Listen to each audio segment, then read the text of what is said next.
Bienvenue dans We Love Mobility, le premier podcast dédié aux tendances de la mobilité internationale et de la gestion des talents. Chaque premier lundi du mois, je reçois un invité avec qui on va discuter des tendances et du futur de la mobilité internationale, du recrutement et de la gestion des talents étrangers. Moi, c'est Caroline Treuillard, directrice générale du groupe Mobility Compliance, acteur incontournable de la mobilité internationale dans laquelle j'évolue depuis presque 20 ans. Retrouvez-nous sur LinkedIn et Instagram pour suivre l'actualité du podcast et interagir avec nous. Au programme de cet épisode, la fonction RH est en pleine transformation. Elle doit impérativement innover et s'adapter à la société. Le succès des RH tient beaucoup à la culture et aux valeurs de l'entreprise. Et enfin, dans le futur, les cabinets d'avocats vont devoir s'adapter aux nouvelles technologies et innover, et adopter une posture qui sera davantage dans la médiation que dans le contentieux. Salut Joy! Salut! Je suis trop contente de t'accueillir dans ce nouvel épisode de We Love Mobility. Est-ce que tu peux te présenter en 2 minutes? Tu es DRH, avocate, entrepreneur. Écoute, moi aussi je suis très contente, Caro, d'être présente à ce podcast. Alors oui, j'ai plusieurs facettes. Je suis DRH, notamment dans le digital, mais également avocate en droit social. Et j'ai lancé 2 sociétés au cours de ces 2 dernières années. Donc voilà, j'ai plusieurs facettes. Alors tu veux nous parler de WePulp, qui est le premier cabinet que tu as fondé il y a quelques années? Oui, c'est ça. WePulp, j'aime bien dire que c'est un cabinet hybride, parce que l'idée c'était de conjuguer à la fois l'expertise RH, mais également tout le savoir-faire d'un avocat en droit social. Donc on est hybride parce qu'on n'est pas vraiment un cabinet d'avocat classique. On ne fait pas que de l'accompagnement juridique pur, mais on va également aider les sociétés à se structurer, à créer des politiques RH, à avoir un autre point de vue, beaucoup plus humain, beaucoup plus RH tout simplement. Ok, et du coup, le concept du dernier cabinet que tu as cofondé, c'est quoi? Alors c'est Bleu Samouraï, on s'est fait plaisir. On s'est fait plaisir parce que déjà on a été deux cofondeurs, hein, Romain Fournier et moi-même. Et là, c'était un projet qui faisait sens pour moi parce que sur WePulp, j'accompagne des sociétés, des dirigeants. Donc forcément, il y a un prisme très, on va dire, direction, mais avec quand même cette appétence RH.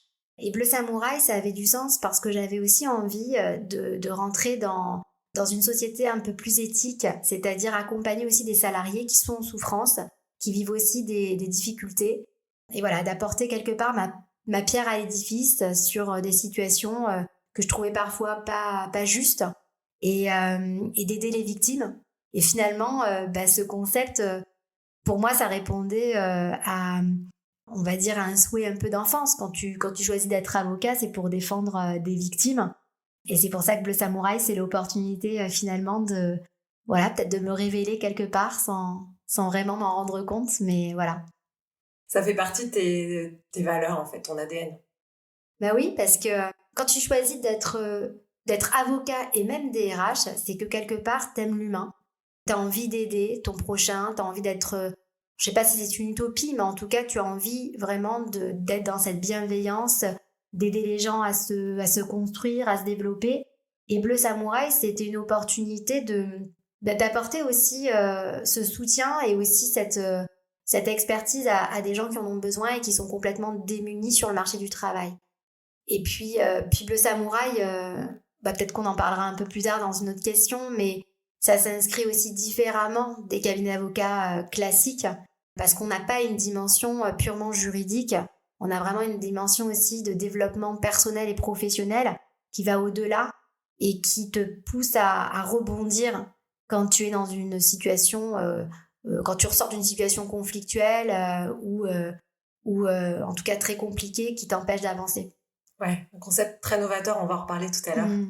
Est-ce que tu peux revenir rapidement sur ton parcours pro? Oui, alors moi j'ai commencé de façon un peu classique dans des cabinets d'avocats assez gros, c'était des cabinets d'avocats internationaux. J'avais décidé de commencer dans cette voie, me former à l'excellence. C'était en tout cas quelque chose que je souhaitais quand j'étais plus jeune. Et j'ai commencé au départ en M&A, donc en corporate. Puis très vite, je me suis rendu compte que j'avais envie de basculer sur une matière beaucoup plus humaine, comme le droit social. J'ai commencé très rapidement sur cette thématique-là. Et puis quand je suis arrivée en tant qu'avocate en droit social, je me suis dit, bon, c'est bien, j'ai choisi un droit concret, mais maintenant j'ai besoin d'avoir l'opérationnel, la connaissance du terrain, parce que je vois pas comment je peux aider et apporter des solutions si je ne sais même pas comment ça se passe en vrai dans la pratique. Donc je suis partie, j'ai basculé en entreprise et où j'ai occupé différentes fonctions de RH. J'étais responsable des affaires sociales du groupe d'Etam, donc beaucoup dans le retail, HRBP chez Swarovski. Et puis là, après, j'ai switché totalement en partant en tant que DRH France chez Content Square. Et là, ça a été une sacrée expérience. Donc, tu es partie côté start-up dans la tech. C'est ça. Bon, pour le coup, quand j'ai rejoint Content Square, c'était plus une start-up ils étaient, voilà, c'est ça. Ils étaient déjà 200. Mais la perspective, c'était d'arriver à 1000 salariés très rapidement. Ce qui s'est passé, un peu moins de 2 ans, on est passé de 200 à 1000 salariés. Donc, en arrivant là-bas, j'ai connu 4 acquisitions, le développement à l'international, la structuration de toute une team en France. Et alors là, j'ai appris, j'ai énormément appris, j'ai appris un autre métier, j'ai appris un autre secteur. Je pense que c'était plus que formateur, ça m'a mis le pied à l'étrier sur tout ce que j'allais après peut-être développer. Peut-être que c'est même ça qui m'a décomplexée sur tout le reste et qui m'a permis de me lancer. Et donc ce côté entrepreneur, ça a été un déclic ou tu as toujours eu ça en tête ? En vrai, je crois que j'ai toujours été une entrepreneuse dans l'âme. J'ai toujours eu plein d'idées à la minute. Même plus jeune, je me disais mais qu'est-ce que je pourrais faire pour recréer quelque chose de différenciant dans le monde ? Même quand on partait en vacances avec ma famille, je me disais ça, on pourrait faire ci, on pourrait faire ça. Ça devenait un peu obsessionnel. Et c'est vrai que peut-être que en étant au contact de gens comme par exemple Jonathan Cherki de Content Square, c'est des rencontres comme celle-ci qui m'ont donné envie de me lancer parce qu'il y a un moment, tu as envie d'être qui tu es et de tester, d'essayer. Donc, je pense que c'est forcément toutes les rencontres que tu fais qui te poussent à sauter le pas. Et du coup, qu'est-ce que t'aimes concrètement dans ton métier ? Ce que j'aime, voire ce que j'adore, c'est d'aider, d'accompagner les gens. Et je dis les gens parce que pour moi, ça englobe beaucoup de personas. Ça va être des DRH qui finalement, à la fin, vont devenir des collègues, des amis, où je vais les aider sur des prises de décision stratégiques. Donc, on va dépasser même du légal pur. C'est ça aussi que j'adore dans ce concept WePulp, c'est que on va là même au-delà des textes. De toute façon, c'est tellement mouvant aujourd'hui que le vrai apport que tu peux donner, c'est un apport stratégique. Voilà la loi, voilà ce qui existe aujourd'hui. Tout est mouvant. Comment on pourrait innover, comment on pourrait trouver la meilleure réponse à ta situation. Donc ça, j'adore faire ça. J'adore aider des gens qui sont même des entrepreneurs qui sont parfois dans la tourmente. On parle beaucoup de salariés et d'ailleurs, c'est pas pour rien que j'ai cofondé Bleu Samouraï. Mais c'est vrai qu'on pourrait en faire une thématique spécifique, oui. Mais on parle pas assez des entrepreneurs aussi qui ont besoin d'aide, qui sont parfois isolés et qui veulent bien faire et qui n'ont pas forcément toujours la capacité de faire bien parce qu'ils n'ont pas suffisamment d'outils ou que parfois il y a aussi des situations qui font que même quand ils essayent d'être éthiques, ça marche pas. Et moi, j'adore essayer d'être un appui pour eux. Donc ça, c'est quelque chose qui me plaît par-dessus tout. Et pareil avec des particuliers parce que aussi souvent, les personnes sont tellement heureuses, tu vas tellement les aider dans des situations où elles se sentent perdues que tu peux aussi faire ce petit plus qui va faire que ça va faire switcher leur quotidien et les aider. Donc c'est génial, j'adore ce que je fais. Génial, ça se sent.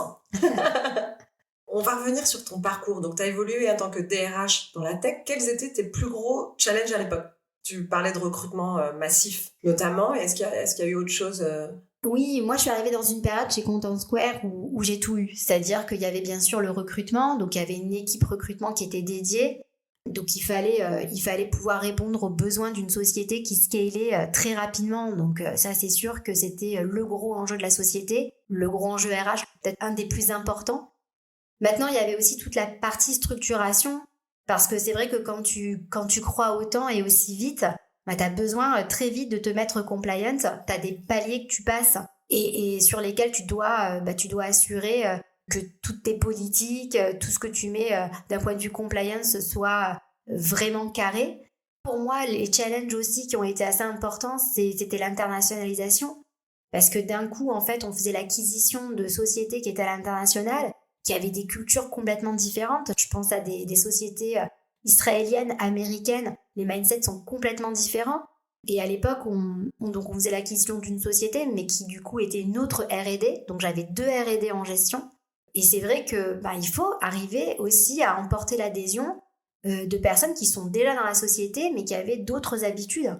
Donc l'acculturation interne, elle était vraiment en jeu. Et ça a été un vrai challenge au sein de Content Square. Et qui, avec le recul, je trouve qu'on l'a plutôt bien fait. Parce que aujourd'hui, je le vois encore, il y a des sociétés dans lesquelles ça se passe de façon catastrophique et où vraiment ta marque employeur, elle prend cher. Tu peux aussi couler parce que finalement, tu te retrouves avec des départs assez importants à gérer et où toute ta roadmap produit business, elle tombe à l'eau parce que tu n'as pas su gérer ces enjeux en interne. Ouais. À ton avis, actuellement, alors je ne dirais pas forcément que dans la tech, mais quels sont les principaux enjeux des fonctions RH en entreprise ? Alors aujourd'hui, la fonction RH, elle se bouleverse. Il y a de plus en plus aujourd'hui même d'influenceurs RH qui prennent la parole et qui veulent déjà démystifier le rôle, parce que ça a été longtemps un rôle assez controversé, assez critiqué, parce que voilà, vu comme la parole de la direction contre les salariés, ou alors la marionnette qui avait zéro pouvoir. Aujourd'hui, ça change, mais c'est une fonction aussi qui est compliquée à plusieurs égards, parce que les nouveaux modes de travail changent. Donc ça veut dire qu'il faut être innovant, et il faut arriver à proposer des choses qui vont s'adapter aussi à la société. Ça me fait rire quand je vois toutes ces semaines de 4 jours, c'est des off illimités, le télétravail everywhere. Tout le monde veut faire la même chose, c'est toujours pareil. On a une tendance, on veut suivre la tendance pour être in, mais pas toutes les sociétés sont armées pour faire ce genre de choses. Et c'est là où il faut être suffisamment fort en tant qu'RH pour dire non, voilà ce qui s'applique à notre société, voilà la culture, pas parce que c'est moi qui l'ai définie, mais parce que notre culture à nous tous, c'est celle-là. Et donc, je pense qu'il faut être suffisamment fort pour pouvoir déterminer comment la société se comporte et adopter les bons modes de travail. Il faut aussi, je pense, devenir, je ne vais pas dire un geek, mais en tout cas faire face à la digitalisation, parce que là aussi, le recrutement, c'est un vrai sujet. Mais qui dit nouvelle technique IA, ça veut dire aussi que tu dois faire attention aux normes, à la compliance, à la RGPD. Il faut que tu arrives aussi à trouver, à t'adapter par rapport à la conformité sociale et légale qui est en pleine mouvance. Et puis, la guerre des talents. Enfin, la guerre des talents, parce que on est dans une ère où aujourd'hui, beaucoup veulent se mettre freelance et il faut attirer, il faut fidéliser ces gens pour participer à un projet commun, collectif. Donc la fonction RH, elle est en pleine mouvance et elle a beaucoup, beaucoup d'enjeux. Elle est en pleine transformation. Oui. Elle est en pleine transformation et je pense que le succès va tenir à ce que tu vas essayer d'insuffler, mais je pense que ça tient beaucoup à la culture. C'est ça qui va jouer. Parce que tu peux vouloir être freelance, mais au final, beaucoup finalement décident de revenir parfois en arrière parce qu'ils se sentent isolés, ils sentent qu'ils ne sont plus dans un projet collectif. Et donc si tu veux attirer, il va falloir construire quelque chose de très fort pour pouvoir casser les codes et cette dynamique. La fameuse culture d'entreprise, hyper importante. Je reviens sur les 2 cabinets, donc le cabinet que tu as fondé, Whipple, et celui que tu as cofondé, Bleu Samouraï. En quoi tu dirais qu'ils se distinguent des cabinets d'avocats traditionnels ? Ils se distinguent parce que, déjà, tu l'as compris, hein, je ne suis pas une avocate classique. Ils se distinguent parce que je pense que il y avait cette volonté, encore une fois, d'innovation. Il n'y a pas longtemps, tu vois, je parlais de ça. Pourquoi il faudrait être dans les nouvelles technologies pour innover ? Je pense que l'innovation, c'est d'avoir un autre regard, d'avoir des regards différents. Et le fait d'avoir eu des backgrounds de DRH, d'avocats, je me suis dit, mais en fait, moi, je peux pas lancer un cabinet qui va être hyper classique, comme un Whipple, on va aider les entreprises, d'un point de vue légal, et puis c'est tout. Moi, j'avais envie d'apporter quelque chose de nouveau, de clé en main. T'es une petite société, t'as pas les moyens d'avoir un RH et d'avoir un avocat, t'as les deux. Et puis, tu as aussi quelque chose d'agile. Tu as une réponse agile parce qu'aujourd'hui, on en a marre des solutions théoriques, ça ne peut pas fonctionner.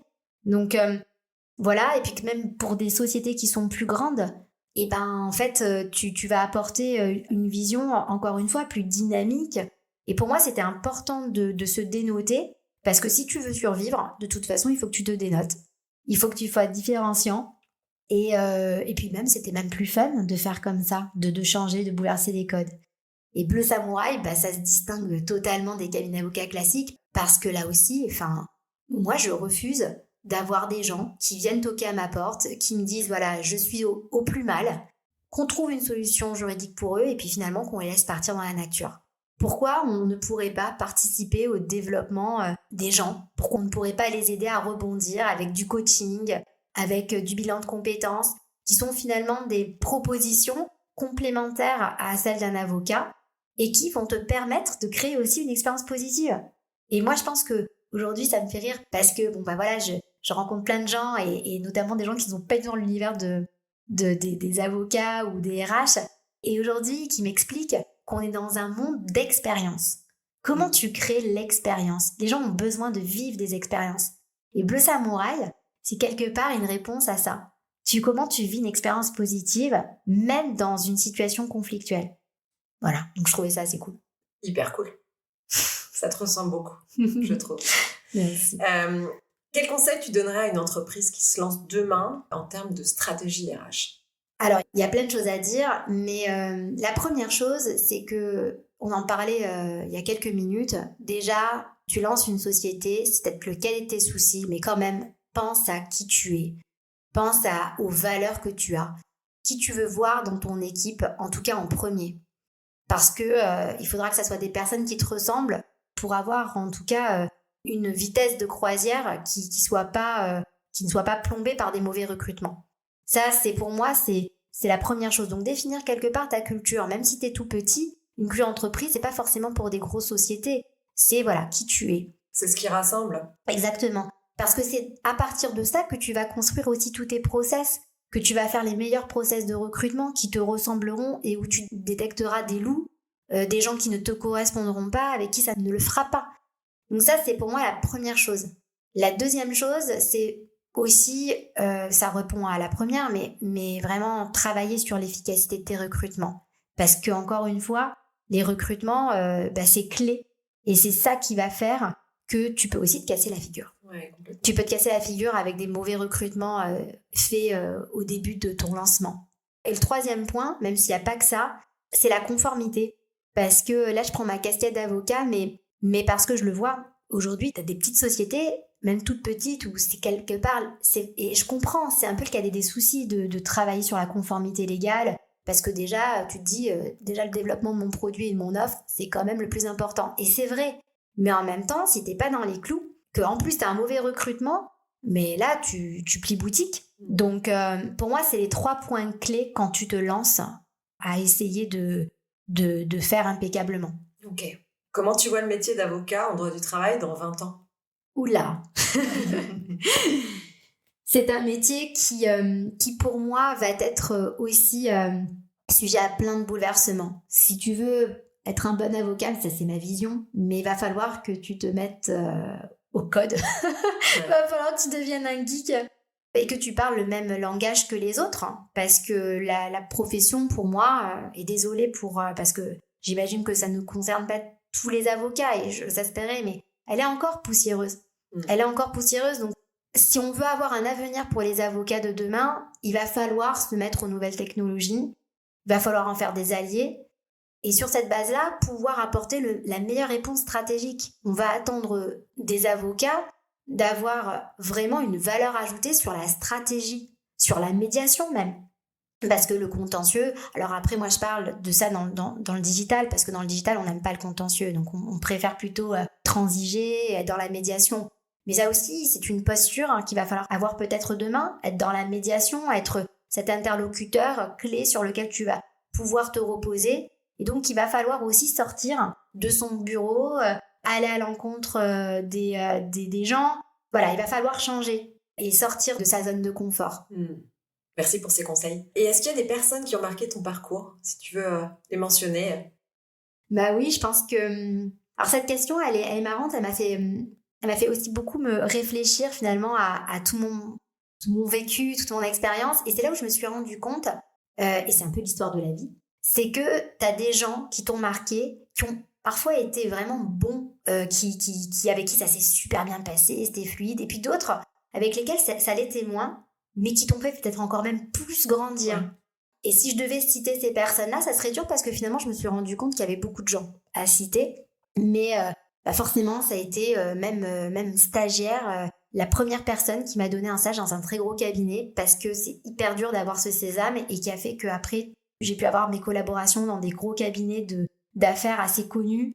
Je pense à une personne qui est inconnue dans notre environnement aujourd'hui, mais Anne-Sylvie Massenet-Paxton, qui était dure, qui était une femme de poigne, mais qui m'a tendu la main, alors que moi, je venais pas du tout j'étais pas une Parisienne, j'étais pas, on va dire, dans les petits papiers, et j'avais pas le réseau, et qui m'a propulsée. Des personnes du cabinet EY qui m'ont fait aussi, à un moment donné, qui m'ont proposé de partir en droit social et d'apprendre une autre matière, et qui m'ont formée. Je pense à Rosine Sands, je pense à Anne-Elisabeth Combe, et qui m'ont pris sous leur aile. Et puis après, ces personnes en entreprise que j'ai rencontrées, je pense à Samuel Le Métayer sur Etam. D'ailleurs, on s'était rencontrés à l'époque d'Etam, ouais. Et qui m'a tout appris de l'opérationnel. Dans un contexte retail où ça bouge, où c'est le théâtre tous les jours, et où y a plein de projets à droite à gauche, surtout qu'en plus Etam, c'est une société qui est clairement innovante. Donc ça m'a énormément apporté. Et puis mon expérience chez Content Square, Jonathan Cherki, qui pour moi a été un modèle, et qui a fait, c'est ce que je te disais, je pense qu'il m'a peut-être incité à lancer mes sociétés. Célia Dor, qui a été mon manager et qui m'a sacrément challengée, mais qu'est-ce qu'elle m'a aidée, parce qu'elle m'a fait avoir une vision plus analytique, qui m'a déstructurée aussi sur la partie avocat. Tu posais la question, quel a été ton challenge quand tu es partie dans la tech, mais mon challenge aussi à moi, au-delà de tout ce que j'ai vécu d'un point de vue RH, c'était d'apprendre un autre langage, c'était de travailler avec des gens qui avaient parfois même 10 ans de moins que moi. C'est aussi à elle que je le dois. Donc voilà, et j'aimerais aussi citer peut-être d'autres personnes dans l'ombre, parce que j'ai eu la chance, en lançant mes sociétés, d'être entourée de gens extraordinaires que j'ai rencontrés dans mon parcours, comme des Aurélie Bernard qui travaille chez Talend aujourd'hui, des Marjorie Thomas chez Orano, enfin toi avec qui je parle aussi assez souvent, des Judith Tripart qui est devenue une copine, et plein d'autres DRH, notamment de ce groupe Slack First Talent, et bien d'autres, qui aujourd'hui, en fait, partagent assez souvent au quotidien avec moi, et qui m'aident. Et ça, on n'en parle pas assez souvent. Mais je pense aussi que la vraie force, la vraie innovation, le fait de se dépasser, c'est d'échanger tout le temps avec ses pairs pour voir quelles sont les meilleures pratiques sur le marché, qu'est-ce qui se fait de mieux, quels pourraient être les avis. Et c'est comme ça que tu peux encore plus aider les autres. Et toi, tu t'enrichis. Et je pense que c'est toutes ces personnes aujourd'hui qui m'apportent tellement au quotidien. Donc, voilà. Écoute, merci pour tout, c'était top cet épisode. Pour conclure, la fonction RH est en pleine mouvance, notamment avec les nouvelles formes de travail, la digitalisation et la guerre des talents, et tu recommandes au RH d'innover et de savoir s'adapter aux valeurs et à l'ADN de l'entreprise. Par ailleurs, tes conseils à quelqu'un qui lance un business, c'est 1. Miser sur la culture d'entreprise, 2. Faire des recrutements efficaces, et 3. Respecter la conformité légale. Et enfin, ton parcours atypique et la place prépondérante que tu attribues à l'humain dans ton métier font que tu as complètement disrupté le marché des cabinets d'avocats classiques. À bientôt, Joy. Merci à vous. À bientôt. C'est la fin de cet épisode, merci de l'avoir suivi. On se retrouve le mois prochain avec un nouvel invité. D'ici là, n'hésitez pas à partager le podcast avec quelqu'un qui pourrait être intéressé.